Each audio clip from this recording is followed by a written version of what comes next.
right now on News Channel 5. Behind bars instead of in the classroom, the threat to a Treasure Coast school that landed a student in handcuffs. I'm vying to be the next governor of the state of Florida. I just so happen to be black. I think it's going to be a great contrast, and we'll make sure we take it to them. A historic win, a major upset in the primary. The big decisions you're now going to face in November. Plus, Palm Beach County leaders will decide on whether to change your trash pickup schedule. The proposal, many of you say, stinks. All right, a lot to get to this morning on the day after the primaries. Everybody back into their routine as school back in session. And first, Storm Team meteorologist Glenn Glazer, though, he has your weather every 5 minutes. And Glenn, do students need the rain jacket at the bus stop this morning? Maybe not this morning so much. There's a slight chance for a few fast-moving showers this morning. However, as students come home this afternoon, especially if you have a kindergarten or somebody gets out around 2 o'clock this afternoon, we could be seeing quite a few showers and thunderstorms around during that time. Here's a look at the radar this morning. Live Viper 5 Max. One little shower just popping up in the Jupiter area as I walked over here a moment ago.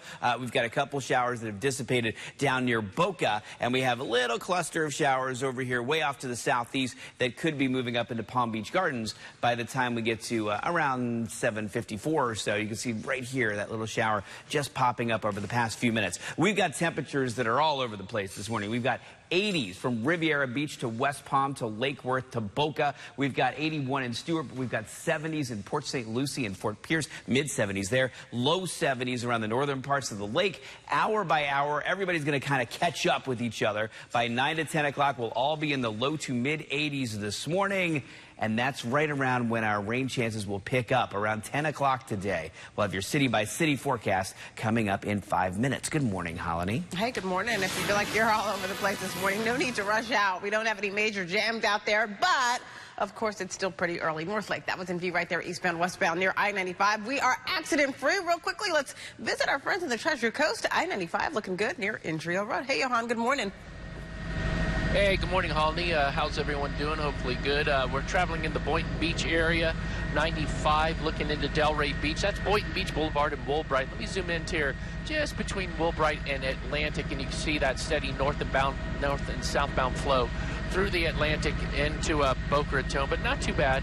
We're up to speed for your Wednesday morning. Hoping it's a good day for you. That's how it looks up here in Chopper 5 of Johanhofen. Back to you. If you have our free WPTV app, you were the first to receive the alert to your phone late last night. A 13-year-old boy was arrested, accused of making a school threat on the Treasure Coast. WPTV News Channel 5's Andrew Ruiz live at Murray Middle School in Martin County, where the student threatened to take a gun. Andrew? Yeah, Mike, the student is actually attending this school. He won't be here today as he was arrested last night, but they do say that he posted a message to social media, and that threat was not found credible, but again, taken very seriously in the situation. The Martin County Sheriff's Office investigated the threat. They went to the student's house, and even though they deemed the threat not to be credible, a new law passed after the Parkland school shooting outlaws any students from making posts or threats of this nature. One of the student's classmates saw the threat, told an adult about it. That adult took it to authorities, and then again, the kid was arrested. This is just a reminder that if you do see something, make sure to say something. We're live this morning in Martin County. I'm Andrew Ruiz for WPTV News Channel 5. 6:02 right now. Also, in Martin County, you approved a property tax increase that will partly fund more school guards and mental health services. The tax bump is going to raise more than $11 million each year for the next 4. Most of that money is going to teachers in an effort to keep them around longer. We want to keep our seasoned veteran teachers. We want to support them, and we want to be able to pay them to keep them here. This is the first voter-approved tax increase in Martin County in 12 years. You'll also have a chance to vote on the second tax increase proposal on the November ballot. That 0.5% sales tax increase would be much needed for school improvement projects. Well, after the primary election, here are some of the big decisions you'll be voting on come November. Democrat Andrew Gillum will face Republican Ron DeSantis in the race for governor. Gillum is the first African-American to win a major party nomination for the job. Now, in the race for Florida's U.S. Senate seat, you'll have to decide between Governor Rick Scott and incumbent Bill Nelson. Governor Scott easily won the primary against his competitor. And a lot of eyes will be on District 18. Lauren Baer will be on the Democratic ticket in the race for a congressional seat. She'll go against current Republican Congressman Brian Mast. We spoke to Baer about the challenge she's facing going against an incumbent. He says one thing in district, votes a different way in Washington. What I want to do is shoot straight from the hip with my voters. My word is my bond, and I'm going to make clear that if they elect me to Congress to represent our community, I'm going to be voting in their interests, not for special interests.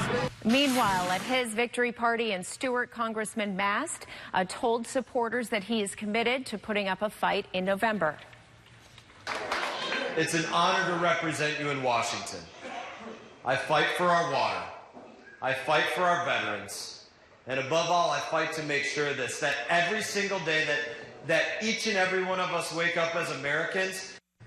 You're also going to decide who will take over State Senate Majority Leader Joe Negron's seat after he retires. Stewart Republican Gail Harold says she'll also fight for clean water on the Treasure Coast. She beat out her competitor. Here's what she had to say. We also have to make sure the federal government comes to the plate. They have not, to the degree that we really need them to. And changing that LURE schedule, Lake Okeechobee regulation schedule, is key as well. Now, she will be on the ballot facing Stewart physician Rob Levy. The winner will finish the final 2 years of Negron's term. Despite facing charges for violating public records laws, Sarah Hurd was reelected for a 5th term as Martin County Commissioner. She represents parts of Stewart, Port Salerno, and Hobe Sound. This morning, you can find all of the results from the primary on your free WPTV mobile app and also on WPTV.com/results. Check in now. Storm Team 5 meteorologist Glenn Glazer. Good morning. Good morning. Let's go city by city. We'll take you to Stewart this morning, where the current temperature is 79 degrees. We are looking at some chances for rain, just some isolated rainfall for the early part of the morning. But by the time we get to around 10 to 11 o'clock this morning, the chance for rain will increase in Stewart, with scattered showers and a few thunderstorms possible moving from east to west. And some rainfall could be heavy in spots, even through the early to mid-afternoon. And then it will start to quiet down pretty quickly by late afternoon. High temperature in Stewart today, 89 degrees. We'll have a look at the tropics in 5 minutes. Looking forward to that, but happening today, a potential change to trash collection. A lot of people say it's raising a stink among Palm Beach County homeowners. Let's check in with WPTV News Channel 5 Stephanie Susskind. Live to show us why so many of you are worried about that once-a-week trash collection. Stephanie? Well, Mike, if this change happens, you'll have to have a new garbage can. Most people have cans about this size, 30 to 45 gallons. Imagine bringing something twice this size out to your curb. That's what would be necessary if this change happens. Solid Waste Authority looking at moving from twice a week to once a week automated collection in unincorporated Palm Beach County. That would require a 96-gallon trash can. A lot of homeowners, including a coalition of more than 100 communities in West Boynton Beach, they are worried about not only sanitation, the garbage piling up and smelling over the course of a week, but also hauling that 96-gallon can out to the curb. Now, Solid Waste Authority says they need to make this change because they're having trouble attracting workers, and this would change the worker schedule from 6 days a week to 5 days a week. Now, county commissioners are expected to vote on this later this morning. If they pass this new measure, it will not take effect until October of next year. Reporting live, Stephanie Susskind, WPTV News Channel 5. 6:07 right now. As you take a look at your screen, these are some new images of what downtown Boynton Beach will look like. The city released these renderings to show part of the $118 million Town Square project. The images include a new fire station, police headquarters, and revamped City Hall. Crews still have not started construction, but the project's expected to be done by November of next year. And as crews prepare to start their work on the massive project, the Boynton Women's Club won't be meeting until November. According to our news partners at the Palm Beach Post, workers plan to install a new roof and complete repairs on the organization's historic building. Erica? Ashley, breaking news right now. 2 construction workers have fallen to the ground and died after the scaffolding that they were working on at a hotel early this morning gave way. There was a 3rd worker who managed to hang on and climb up to safety. This happened in Orlando. This photo right here of the scene from Orange County firefighters. They say the workers fell from between the 6th and 7th floor and died on scene. We know they were working on a hotel that's under construction, but there are several hotels on this particular block, including a Disney resort. Investigators are still out there, so the details are developing as we speak. As soon as we get some more confirmed information, we will let you know. Well, a group of truckers came to the rescue in Orlando. Look at this. They parked underneath an overpass where a man was trying to jump onto the interstate. This was about noon yesterday. Responders got the man down safely by about 3. It was today, 13 years ago, that Hurricane Katrina hit the Gulf Coast. It was a Category 3 storm when it made landfall near Louisiana in 2005, but some of the worst damage, of course, was in New Orleans. 80% of the city flooded after the levees failed. More than 10,000 people sought shelter in the Superdome, which was also badly damaged. FEMA calls Katrina the single most catastrophic natural disaster in U.S. history. More than 1,800 people died in connection with the storm. And we are hearing some reaction after a new death toll was released in Puerto Rico from Hurricane Maria. So next month marks 1 year since that storm devastated the island. But just yesterday, the government raised the official number of dead to nearly 3,000. That number is 46 times higher than the previous number the government released just last year. Scott Lewis with Eagle Wings Foundation saw the devastation firsthand. Because the nursing homes primarily and the infirm, the vulnerable population, was hugely at risk for no power for months and months and months. Well, he plans to go back to Puerto Rico next month to talk with local leaders to better prepare for future storms.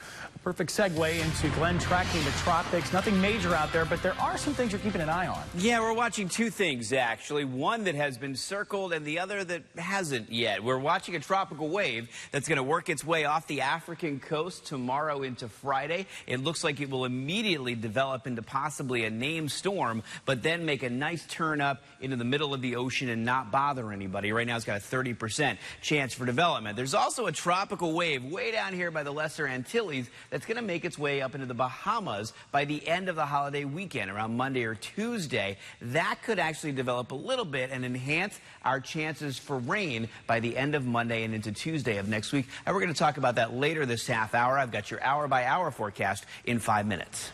Looking good out there. St. Lucie West Boulevard, I-95 top to Indiantown Road, about half an hour there. Only 5, a quick 5 that is, from Belvedere, heading south to 6th Avenue South. Back to you. 6:11 right now, and after shootings in our backyard and across the state, the town hall meeting today that hopes to cut down on gun violence. A lawsuit after the mass shooting in Jacksonville. We're going to tell you why victims say event organizers failed to protect them.